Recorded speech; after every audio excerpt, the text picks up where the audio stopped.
اللہ سبحانہ و تعالیٰ کے پاک نام سے شروع جو بڑا مہربان اور نہایت رحم فرمانے والا ہے۔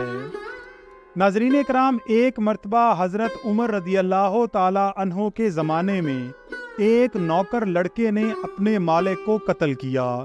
معاملہ حضرت عمر رضی اللہ تعالیٰ عنہ کے پاس گیا۔ آپ نے لڑکے سے اپنے مالک کو قتل کرنے کی وجہ پوچھی۔ لڑکے نے کہا کہ میرے مالک نے میرے ساتھ زیادتی کی ہے۔ حضرت عمر کے پاس یہ اس قسم کا پہلا مقدمہ تھا۔ آپ نے یہ مقدمہ مولا علی کرم اللہ تعالی وجہ الکریم کے پاس بھیجا۔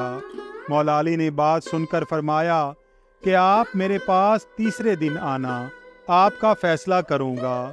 تیسرا دن آیا تو مولا علی نے فرمایا کہ اس کی قبر کھودو۔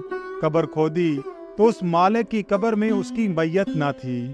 حضرت علی نے فرمایا کہ لڑکا سچ کہتا ہے، کیونکہ نبی کریم صلی اللہ علیہ وآلہ وسلم کا فرمان اقدس ہے کہ جو مرد کے ساتھ بدفعلی کرتا ہے تو اللہ اس کو تیسرے دن قبر سے اٹھا کر قوم لوط میں ڈال دیتا ہے۔ اللہ تعالی ہم سب کو اس لعنت سے محفوظ رکھے۔ ناظرین اکرام، اللہ تعالیٰ سے دعا ہے کہ اللہ تعالیٰ ہم سب کا حامی و ناصر ہو۔ آمین یا رب العالمین۔